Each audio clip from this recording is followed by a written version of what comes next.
And he explained it to me, and I started studying it. And Overstock's CEO was studying Bitcoin at the same time. And so later in December, in an executive meeting, when one of our senior vice presidents said, we ought to think about accepting Bitcoin, I knew what the sentence meant. And we quickly got behind the idea. And we announced in the press that sometime in the second half of 2014, Overstock would accept Bitcoin. We had a group of developers come to us right around Christmas time and said, why are we going to take so long to accept Bitcoin?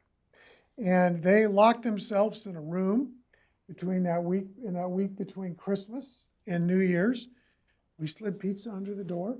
And on January 9th, 2014, we became the first billion-dollar company to accept Bitcoin. Today, we accept about 50 different cryptocurrencies on our site. They do not represent a large portion of our sales, about 0.2%, but they are a growing portion. We have somewhere between $60,000 and $120,000 a week in crypto revenue. People buying sheets and toasters using Bitcoin or Ethereum or other coins. When we first accepted Bitcoin, we quickly learned that as cool as cryptocurrency was as a way for people to transact, that the real transformational technology was the underlying blockchain. And blockchain is much more than Bitcoin. I would say Bitcoin is to blockchain like email is to the internet. When I was a freshman in college and got my first email on CompuServe, I thought, wow, this is the internet. This is something. Turns out the internet is so much more than just email. It's everything we do and how it affects our lives today. And so we decided at Overstock to figure out ways to be on the front edge of blockchain development and blockchain deployment, just like we were near the front edge of e-commerce. And so the reason that we like blockchain so much is when you think about the current process for you and me transferring an asset digitally, we have to rely on a number of trust intermediaries, brokers in between us, whether that is the government or regulators or broker dealers or prime brokers or a clearing corporation that lets us transact digitally when we spend or use assets. Well, anytime you have middlemen in between, you're creating friction. And that friction shows up in the form of costs, time, mistake, fraud, all these things. And so what blockchain does is it provides trust through technology. A lot of people call blockchain trustless technology. I guess that's okay, but I like trust through technology because it allows you and me, when we are exchanging a digital asset and we don't know each other, to trust each other and eliminate middlemen. I go back to when I was in elementary school and my neighbor and friend Warren Kolodny and I would trade baseball cards. I would have a Steve Garvey card from the Dodgers. He would have a Johnny Bench card from the Reds. And when we would trade them, we would each hold half of the card. And then 1, 2, 3, we would let go and pull. There was trust. We didn't have anyone middleman in the middle. That's what blockchain does. It lets us have this electronic handshake where we know that the other party, even if we don't know them, is good for what they're holding in their hand and will let go on the 1, 2, 3 count. And that we can pull that and we'll let go and they can get it. So that's a simple way of how we trade assets digitally. So we set up a subsidiary company called Medici Ventures that is half venture capital firm, half incubator. We have about 65 developers that work on blockchain projects and help our portfolio companies move forward. We think blockchain will do these 3 things. We think it will democratize capital. Today, so many of us can't participate in the capital markets the way accredited investors or well-connected investors can.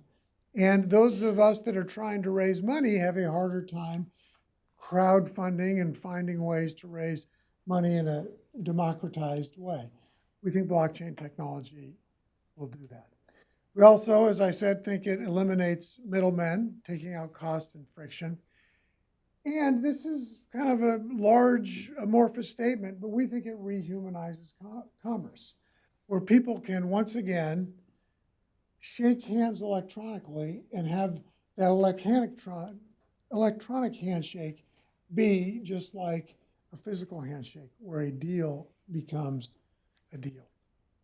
So we have invested, there's 12 companies here, it's now 14 that we've made investments in, that are doing anything that involves transfer of assets, and I put that in air quotes, digitally. An asset may be a currency, it may be stock, it may be land, it may be a vote. Anything that when you transfer it, you don't want there to be what's called a double spend problem. If I give you a $20 bill digitally, you don't want me to give you a copy of a $20 bill so I can give a copy to someone else. We want actual real McCoy thing to be transferred. Votes are like that. When you vote, the county clerk wants to know that that is your vote and you have given it up in that election. You have voted, not multiple voted. So we can talk about each of these. I want to talk about two ways that we're really excited about how blockchain can solve real world problems. The first is banking the unbanked, and the second is unleashing dead capital around the world. Now, both of these problems are bigger problems outside the United States in developing nations. And frankly, I think that's where blockchain technology will be employed first, because it's nations trying to catch up to incumbents. They're trying to catch up, just like it's a technology leap, just like we used to wonder, how will we ever lay enough copper wire for there to be phones in India? Turns out we didn't have to lay any copper wire for there to be cell phones in India. This will allow developing nations to do leapfrog through technology. So talk about banking the unbanked. Gabriel Bed is the founder of a company that's in our portfolio called BITT, B-I-T-T. And he has said it is expensive to be poor. If I show this, BITT's in the Caribbean. 40% of people in the Caribbean are unbanked. I mean, they don't have a bank account. In South America, that's 70%. In Africa, it's upward of 90%. In the US, it's about 8%. What does it mean to be unbanked? For most people, it doesn't mean they don't have a job, or they don't have an address, or they're not paying utility bills. It just means that the banking system has become so tight in ensuring security that they're not allowed to have a bank account. Think about what your life would be like if you didn't have a bank account. If you had to take time off work to go pay your utility bills, couldn't send a check in, couldn't do an internet transfer, but you had to actually have cash in hand and go down. Life just gets hard if you're unbanked. Now think about the reason that think about the two benefits that most of us have from a bank account. I use a bank primarily for two reasons. One, to store my money. So when I get a paycheck from Medici Ventures, I'm not getting paid in cash and taking it home and putting it in a shoebox in my sock drawer and hoping it stays secure. I store my money in a bank. The second thing I use a bank for most days is access to digital money. So that when my wife Courtney and I go on our standard Saturday date down to Costco, we're not taking a gangster wad of cash to get through the checkout. We have a credit card or a debit card that is digital cash, which means we don't have to carry cash. Those are the two primary reasons I have a bank account. Well, if you have a digital wallet with digital currency, whether that's a digital currency, cryptocurrency like Bitcoin, or whether it's a fiat currency in a digital form, you don't need a bank account. You can use your digital wallet to pay at the store, to pay your bills, and it's safe. It's not in your sock drawer in a shoebox. Bit has created a digital wallet that's being used in the Caribbean. They are working with central banks in the Caribbean. They have a memorandum of understanding with the Eastern Caribbean Central Bank, where that central bank is going to begin issuing some of its currency digitally. So the people that don't have bank accounts can leapfrog into the 21st century and participate in the digital economy. That's doable because of blockchain technology. So here is Bit, digital wallets, digital fiat currencies from central banks. It means near frictionless payments, including remittances.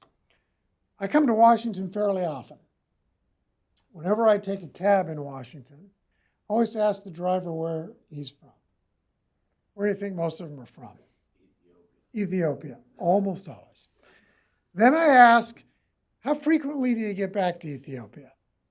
The answer is somewhere between infrequently and never. And then I ask, do you have family in Ethiopia? Yes, almost always yes. Do you send money back to your family? The answer is yes. How do you do it? Western Union. That means someone on one or both sides of that transaction is unbanked. The cost of money transmission through Western Union is somewhere between 7 and 15% on both sides. That's expensive. Digital wallets using blockchain technology let you make that transaction nearly for free. What that does is it creates great financial inclusion. It brings people in the world that aren't participating in the financial markets into the financial markets. We've also invested in a company in South America called Ripio. It has a 32-year-old CEO. 3 times in his lifetime, he lives in Argentina, 3 times in his lifetime, he has seen the value of the Argentinian peso go to 0. When you're in a country with that kind of economy, what's the best thing to do when you get paid? Spend your money. Because bread will be more expensive tomorrow than it is today or next week, or spend it quickly. It does not encourage savings. What they're doing is they're letting people take Argentinian peso and put it into cryptocurrency. Now you may say, boy, cryptocurrency, Bitcoin, it fluctuates all over. It was at 3,000 12 months ago and 1,900 a coin in December, and it's at 6,800 today. That may seem wild if you're a US dollar holder, but if you're an Argentinian peso holder, you like that. And so they have a growing business that allows people a chance to save their money digitally in a meaningful way. So we think blockchain helps bank the unbanked.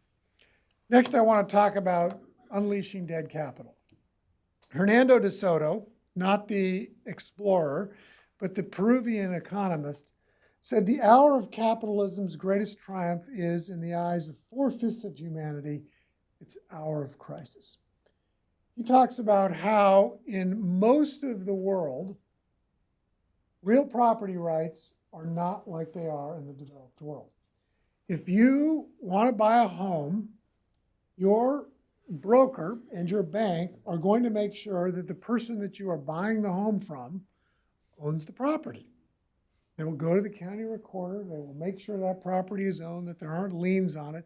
And when the title transfers to you, you better believe they're going to make sure that that ownership is transferred to your name with a big lien on it from the bank, right? It's going to be very clear who owns that.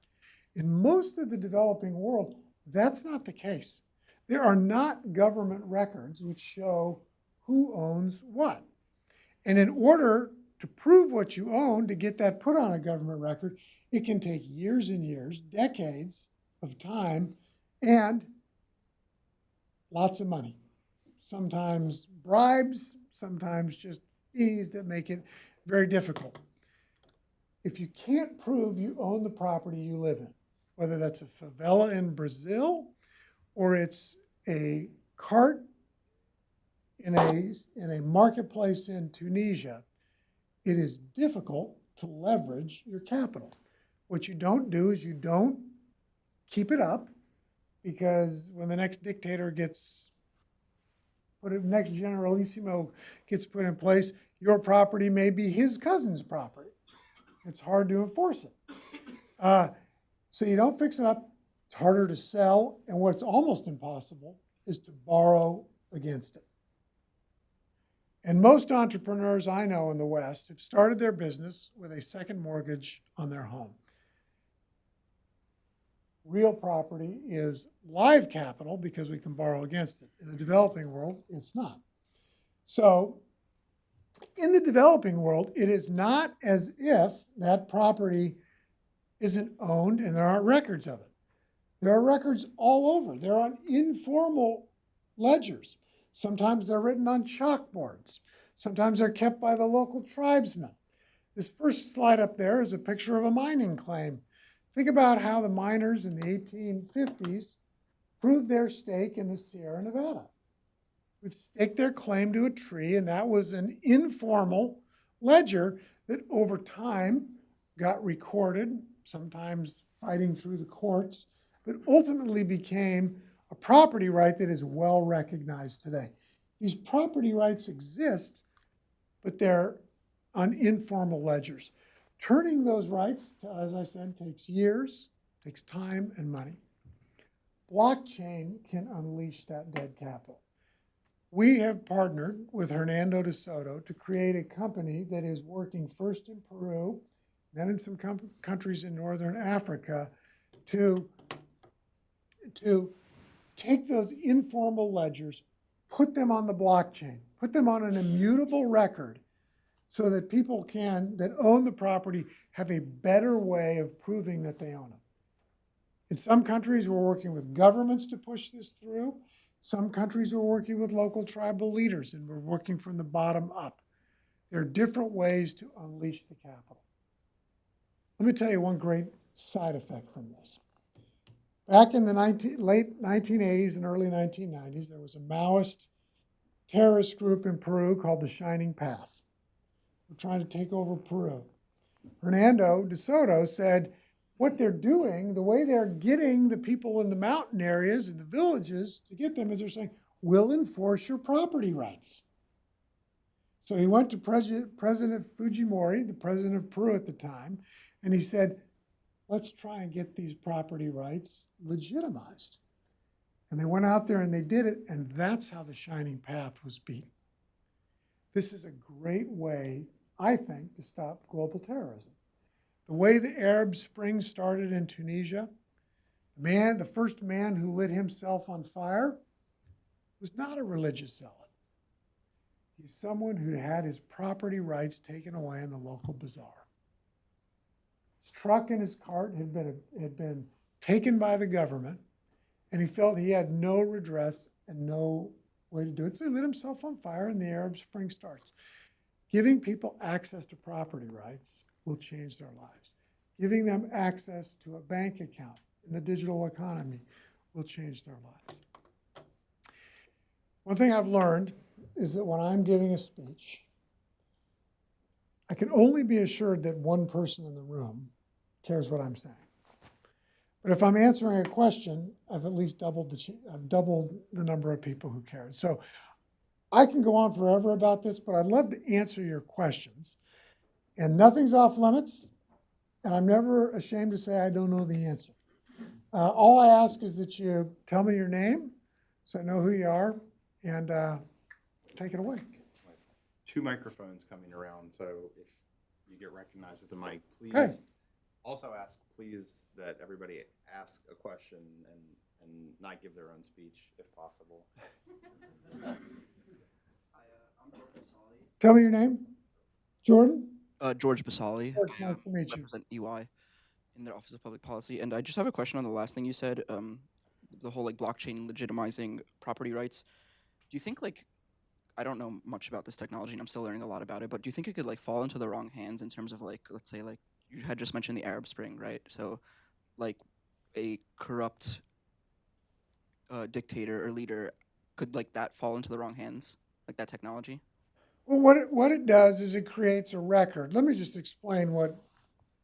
step back and explain what blockchain is. It's very good at saying from the genesis of truth, so you say, here's what it is today, seeing how an asset transfers over time. There it creates an immutable record of who owned what back to Genesis, whatever the genesis of the issuing of a Bitcoin or putting the property rights on there. If property rights are recorded incorrectly the first time, then it can be troublesome. Now that can be corrected through courts and you could go back and fix it. I actually think anytime you are getting property rights correctly documented, you're doing a benefit. Will there be some error in it? Perhaps. But I think and with property rights, you need two things. You need title and you do need rule of law. And so a dictator undermines that second one. But I think it's better than where we are today, George. Does that address your question? Okay. Right here in the front. David Burton, the Heritage Foundation. I have two tangentially related questions. One is, you talked about how a lot of folks in the third world are unbanked and correspondent banking relationships are starting to collapse. The primary reason for that is anti-money laundering rules and Bank Secrecy Act, know your customer, so on and so forth. I was wondering how your firm is addressing those legal requirements that are causing the banks to de-risk. And then I know that at one point Overstock was thinking about using distributed ledger or blockchain technology for purposes of settling securities transactions. And I was curious how you are progressing on that. David, thank you. Two great questions. So you talk about anti-money laundering and know your customer laws.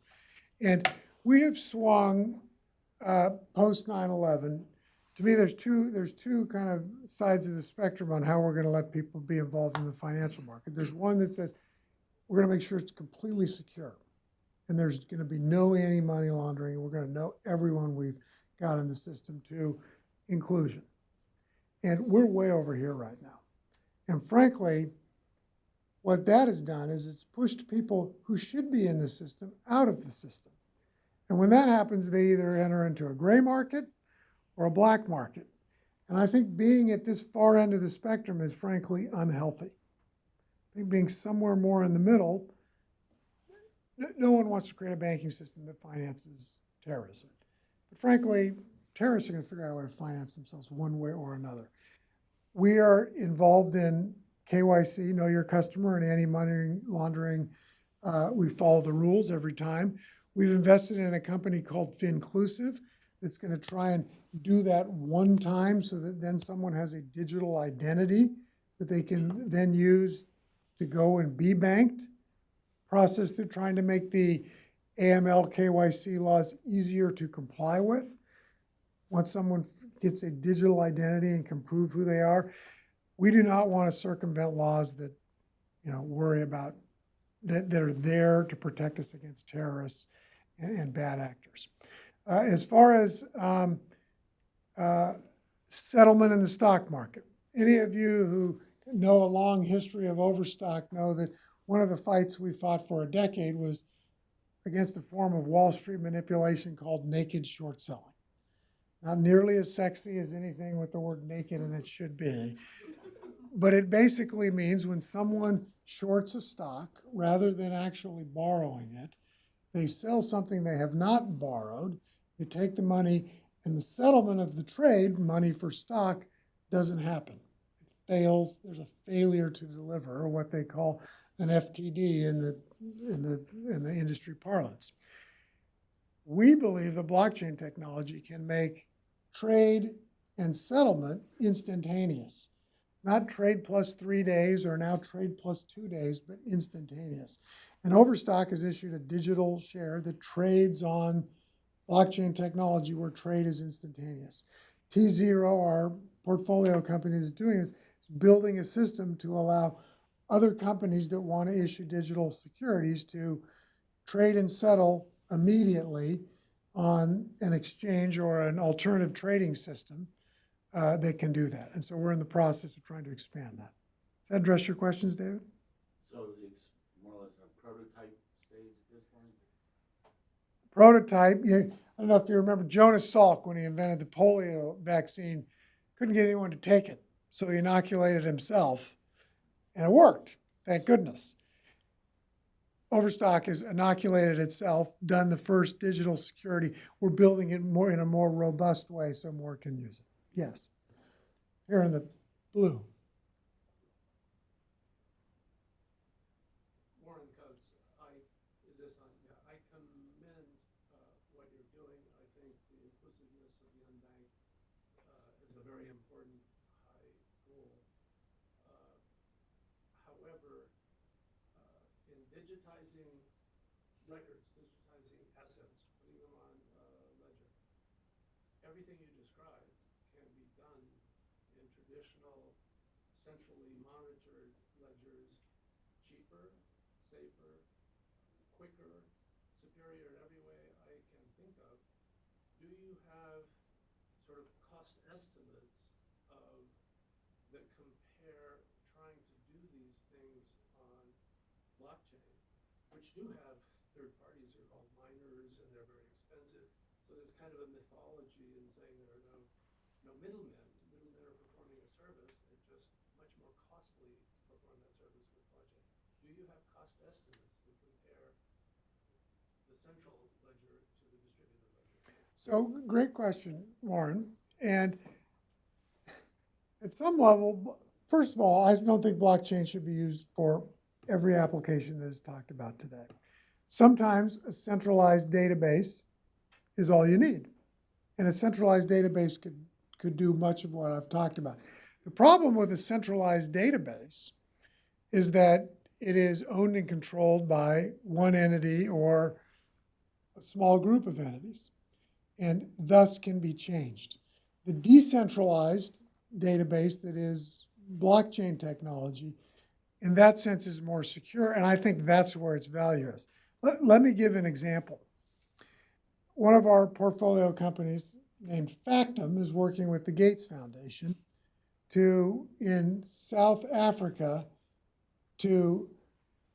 when patients are getting tested for viruses, what they do is they log on biometrically to prove who they are. They're tested. Their results are put on a blockchain database. And you go, well, Canada, they put everything on medical records on a single database up there. Why isn't that good enough? Well, it's because in South Africa, when new rulers come around, they wipe the database clean or they change it. And here, where this migrant population speaking lots of different languages, going to one doctor or another, it's really useful for the doctor to know, oh, we can log on, get the info on the blockchain. What have past tests shown? What have the current tests shown? What were past dosages of what drugs given? And it's improving healthcare. So I think the value of a decentralized ledger is it should be harder to hack because you're not hacking into one spot. And you're not under control of one entity that can, if it turns into a bad actor, can change it. Costs. There are a lot of ways to look at it. I'll just give an anecdotal one. Overstock accepts credit cards. Overstock accepts cryptocurrency. We pay a processing fee for our credit cards. We employ about 40 people in what we call our fraud department. We should probably call them our anti-fraud department because that's what they're fighting for. That's a cost of doing business with credit cards. When we take cryptocurrency, we have a very, very small transaction fee with Coinbase, the wallet, much smaller than our credit card processing fee. And we have no fraud prevention department. It's like a cash transaction. It's a permanent transaction. So for us, that is a much cheaper way of doing business. All these other ways, yes, there are costs. We haven't done, I couldn't tell you the cost for each of the different verticals we're working in, but that's an anecdotal answer. Does that address the question? Sure. If you accept Bitcoin, what do you do to protect yourself against the highly volatile value of that relative to your sale price? Yeah. So when we first started accepting Bitcoin, we immediately turned all of it into US dollars because we didn't have a way to spend it. Then we had some vendors that said, boy, if you could pay us in Bitcoin, we would love it. So we would convert 90% of our Bitcoin revenue into dollars and 10% we'd keep in Bitcoin. Today, it's half and half. Half and half, and we pay some vendors in Bitcoin. And then we let our Treasury Department sell it, and they sold a fair amount in the third and fourth quarter of last year, and they were smart. And we're, amassing it again today. I will say that if you buy a sofa in Bitcoin, say you buy $1,000 sofa in Bitcoin, and you return it, we're going to give you on your return the equivalent. We're not going to, let's say you paid 1/6 of a Bitcoin. We're not going to give you 1/6 of a Bitcoin when you return it. We're going to give you $1,000 of Bitcoin at the current price. You cannot hedge the market with overstock goods. So let's get some on this side. You choose over there. Hi there, Jay Jang with the American Bankers Association. So 2 questions, nice to meet you as well. One of the areas we're looking at blockchain application is in trade finance. And, just recently HSBC confirmed that they went through a trade finance transaction successfully internationally. So when you look at DLT, a big component of that is you have to have buy-in with all the different stakeholders. So, looking more broadly outside of the US, how important is it to establish kind of symposiums of financial institutions that might work together? Are these symposiums the new trade deals, kind of relevant now? Second piece is looking at, democratization of capital, right? Could you speak on how ICOs might be a way of raising capital and helping people raise those funds in ways that they can't really do in the current public markets? Sure, 2 good questions. So first one, I would say a lot of blockchain applications require a network effect. So when I talked about BIT using a digital wallet in the Caribbean, you need consumers that have a digital wallet, and you need merchants who will take it. When you talk about international trade transactions, you need a network effect so that people will work. That's going to take time. Some blockchain applications don't take network effects. We've invested in a company that does back office work for banks that put all of their transactions on the blockchain, and they're doing that because it cuts their compliance costs down. They now have an immutable record that the regulators can trust more than just their central database because it's distributed. And do it. So there is a need for buy-in on some types of things. So that's point number 1. Point number 2, initial coin offerings and democratizing capital. 2017 was the year of the ICO, or the initial coin offering, and there were a lot of them.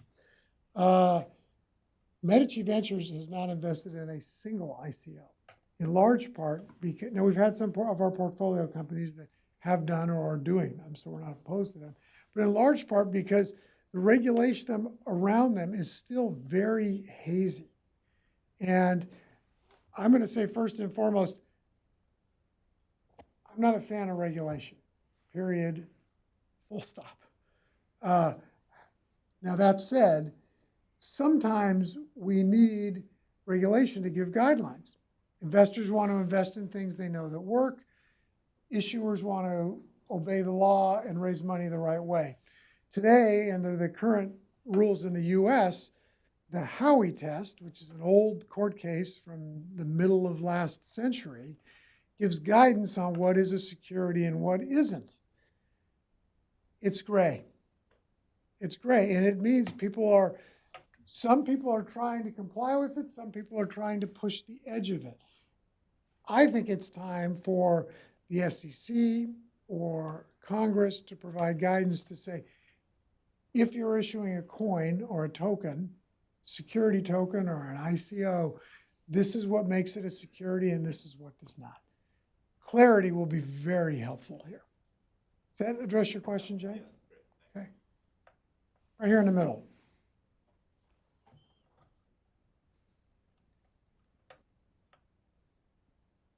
Thank you. Diego Zuluaga from the Cato Institute. My question is in line with your last comment about regulation. How much of a solution, or rather, how much of the problem to which blockchain is a solution is a regulatory problem rather than a technological problem? And therefore, if regulators were very enlightened and listened to all that we say and the problems we've identified in terms of the regulatory reforms that are needed, Let me know where that Nirvana is, because I want to go. if that were to happen, how much would we see disintermediation of the kind you outlined actually spread? Because it seems to me that people do like the fact that they have someone to address when there's a problem with service delivery or some liability that they can claim against. And you know, I wonder if the regulatory barriers to access to banking, access to capital markets, accredited investor standards, and so on, if all those were removed, what would then be the scope for blockchain applications in a disintermediated fashion? Thank you. Diego, it's an interesting question. I think one of the great intermediaries today is government, right? It is a trust institution that's between you and me and how we do business. I don't know if blockchain does away with that. It certainly doesn't. I mean, I think governments are here to stay. They're here to stay. But much of regulation is built up around these intermediaries, broker-dealer licenses, insurance regulation, you know, all these things that touch trust intermediaries. If you eliminate the need for some of those intermediaries, maybe the scales of regulation fall off. I don't know if it's a question I haven't thought about a lot. What if we didn't have regulation? That's a Cato Institute type of question. That's great. We're working on it. Thank you. Let's go back on this side. There's a lot of hands. Hello, Matthew Linehan from the Jack Kemp Foundation. Being in retail, do you see a future where the average consumer trusts the stability of Bitcoin or whatever the coin is of the future to use it in retail? And where do you see a 0.2% of your margins? Do you see a 10 to 20% future? Matthew, yes. Short answer is yes. I think we are very early on an adoption curve of cryptocurrency. And today, most of us that own cryptocurrency own it in the savings or investment part of our money. If I get paid in dollars, I take a portion that I'm going to live on, and I take a portion that I'm going to invest and save. And just like I don't use assets in my 401k to buy things at Overstock or at Costco, most people don't use their Bitcoin to buy things at Overstock or at Costco. I think there will be a time, and it probably happens outside the United States first, where people are being paid in a digital currency, a cryptocurrency, and then they are taking a portion of their cryptocurrency to live on. They're taking a portion of it to save and invest.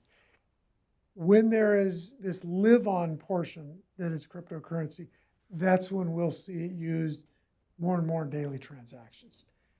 Where we are on that S curve of adoption, how steep that S curve is, I don't know how steep it is. I know we're on the early part of it. I suspect it will be fairly steep. I think there's going to be a quick, technology is getting adopted faster and faster. And I think this is just, will be another example. In the back. Did I address your question, Matthew? Yes. Thanks. My name's Rachel. I'm with the Stimson Center. So I have a question about blockchain and then nuclear export control. So, Oh, your way. yeah. My fear is with decentralization, you have more of the ability to be hacked. So how do you feel that blockchain technology will either hinder or support monitoring for illicit activity in the future? Ask the question again. I want to understand. When you said nuclear, I just thought, okay, I'm way over my head. So I'm still trying to grasp the question myself. Okay. So I'll work it through. But I'm thinking of nuclear export control. And I understand how blockchain can be beneficial. But what I struggle with is when we're dealing with nuclear materials and you have deregulation, there's more of an ability to be hacked. And that's my fear, is that when you go to these higher stakes, I'm worried about where will blockchain go, and how do you feel that blockchain will be able to monitor some of these transactions in the future when you're dealing with nuclear material? Okay. I'm going to talk about it in general because I haven't thought about nuclear material. I'm just going to admit that up front. The Bitcoin blockchain has not been hacked. Now, wallets that hold Bitcoin have, but to me that's very different. That means like a bank has been robbed, not that the money system has been changed. Blockchain has an interesting problem in that if 51% of the nodes are held by one person or one group of people, they can change the past because it's a majority rule thing. I think that the system is set up so that every person is disincentivized to get to that majority, because as soon as someone owns 51% of the Bitcoin nodes and can make the decision, the value of Bitcoin should go to zero because you can't trust it anymore. So the game theory there, I think, helps it.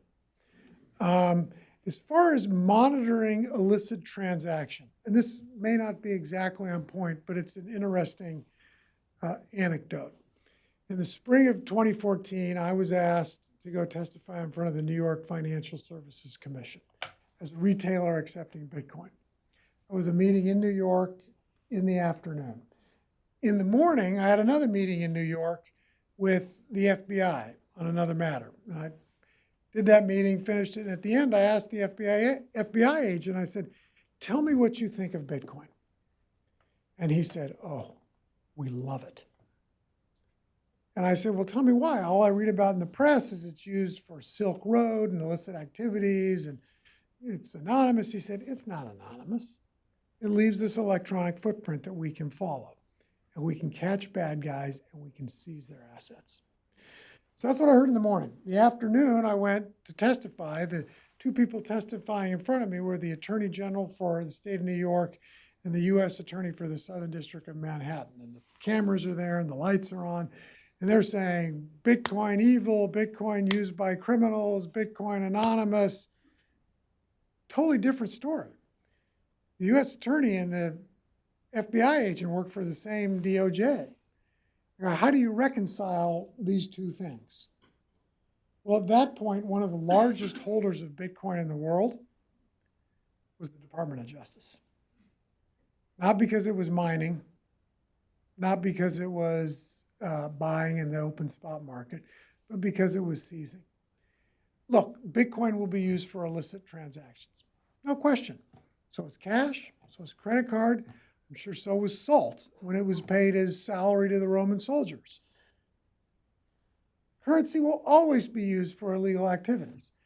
To throw the baby out with the bathwater is a mistake. I think it's very monitorable, and you can see who can do it. Now, does that mean seeing who can do it after a nuclear holocaust is good enough? Probably not. Certainly not, right? But I guess that's as much as I've thought on that question. Does that address? Okay. Right here in the yellow tie. Good morning. Paul Mullen here with the Heritage Foundation. In your estimation, how close in the United States do you think we are to mass adoption? And really what I mean is until retailers are pricing their goods in Bitcoin or in these other currencies. And then the second question I have for you is how do you think, or what it really is the practical application for blockchain in voting? Okay. So how close? Hard question. Again, it's where are we on that adoption curve? I think we'll get pricing things in Bitcoin or some other cryptocurrency overseas before it's here. I do think that there's probably a lot of people around the world that would love to see something other than the dollar as the de facto global currency. You know, we quote the price of a barrel of oil and the value of a Thai baht in dollars. I don't know. I mean, I know why, but I don't know why. And at some point, I think that happens, whether it's in Bitcoin or whatever the winning, if there is a winning currency, that happens. So I don't know the answer to that question. Wouldn't surprise me if it's within a decade. Voting. I think voting is a great application. I'm glad you asked the question. We have a portfolio company called Votes, VOATZ. Before I tell you what Votes does, I want to give you an example of all the trust intermediaries in a vote that I participated in last year. So I live in Utah Congressional District 3. Mr. Chaffetz was our congressman, and he resigned midterm. So we had a special election. And in Utah, we have closed primaries, which means Republicans only can vote in a Republican primary. We also vote by mail, almost exclusively. So first trust intermediary you rely on is the county clerk to send the right ballot to the right people. Well, in Congressional District 3, the county clerks in the two largest counties in the district sent Republican ballots to all the registered Republicans and all the unaffiliated voters. Trust institution failure. And what did they say? Well, we're not going to send out new ballots. We'll fix it on the back end. I wonder.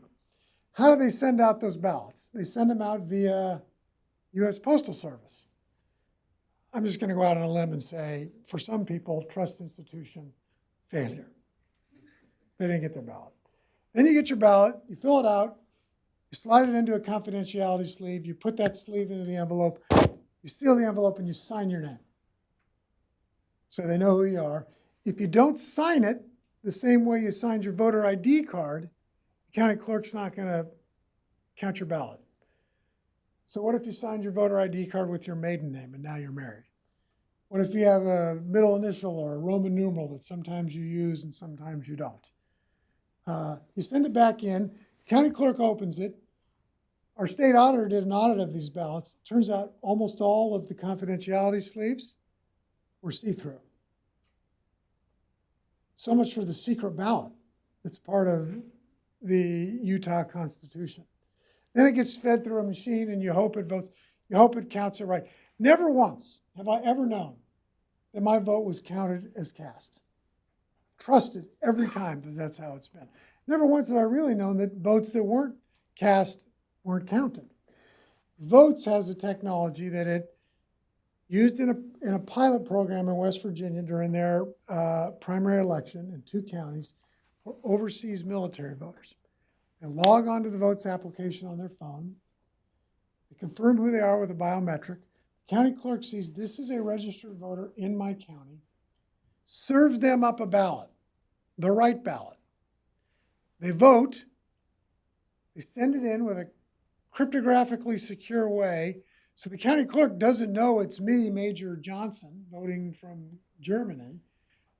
But the county clerk, she knows this is a guy who's allowed to vote. It's not like today when military vote, they email it in or they fax it in and they waive their right to privacy on their vote. Comes in, she knows it's a vote that's to be counted, she counts it. Major Johnson can come and log in with his key, his cryptographic key, and see my vote was counted as cast.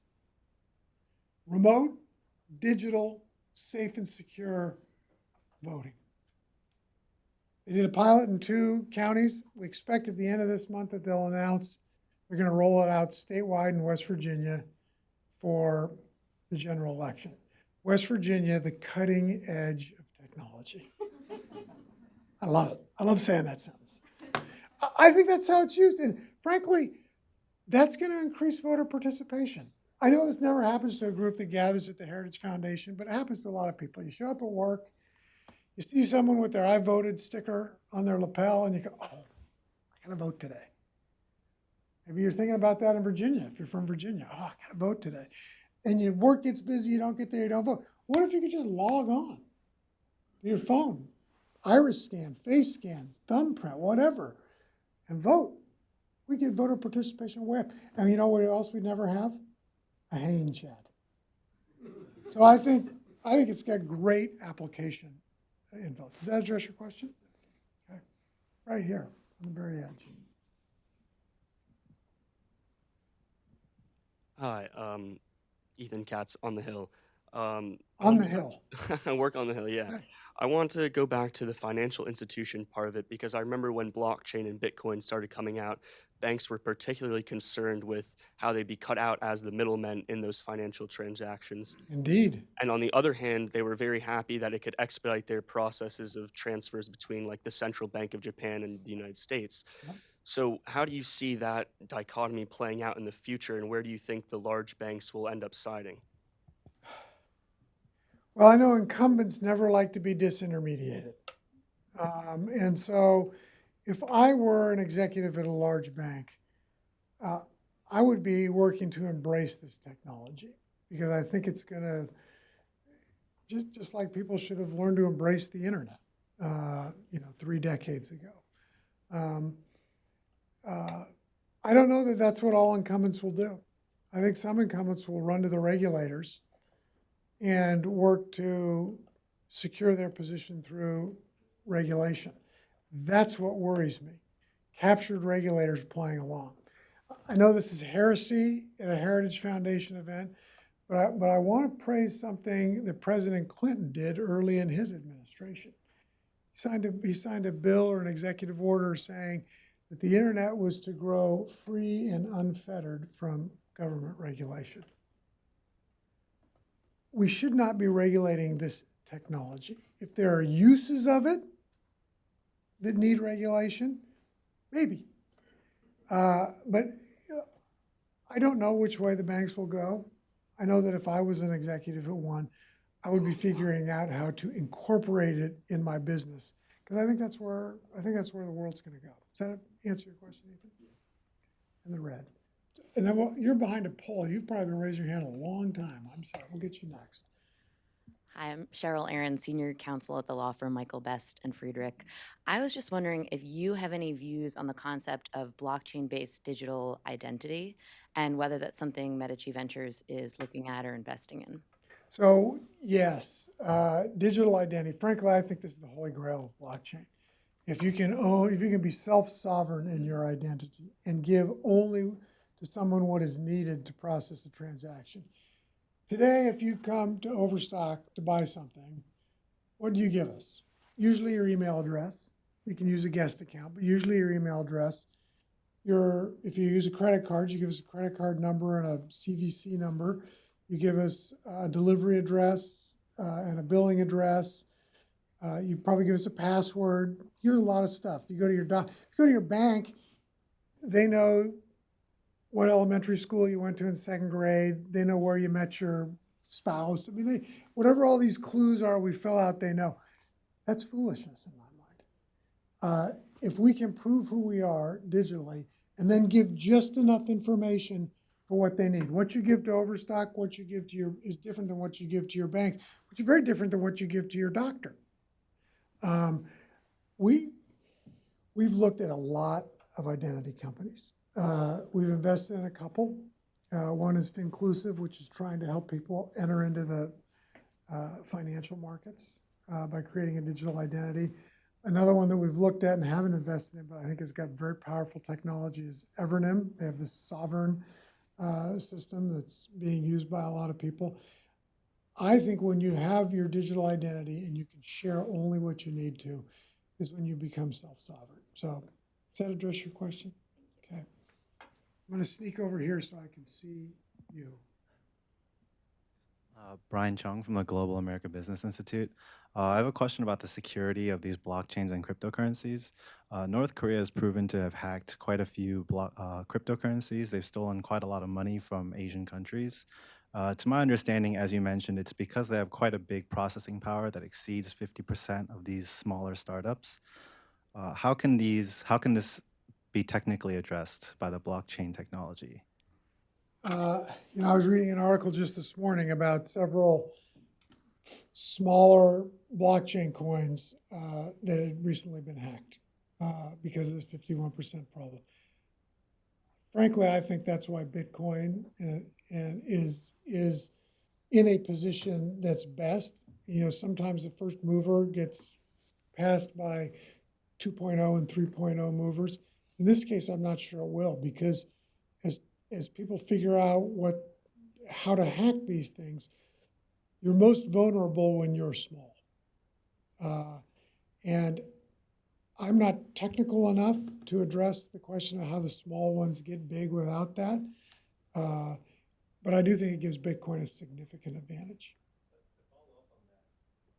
To follow up on that, there's actually a cap on the number of Bitcoins that can exist. So there are theories that once that cap is reached, Bitcoin would have to start over again if it wanted to continue with this idea. So wouldn't even the large currencies eventually have to start over if you put a limit on the number of cryptocurrencies that can be mined?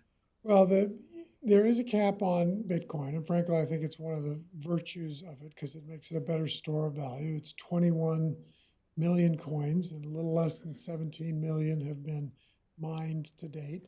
The mining gets slower and harder, and it's not to run out till someone will know better than I, 2050-ish, something like that. I think that in that intervening time, there'll be a solution we haven't figured out yet. I don't know the answer yet.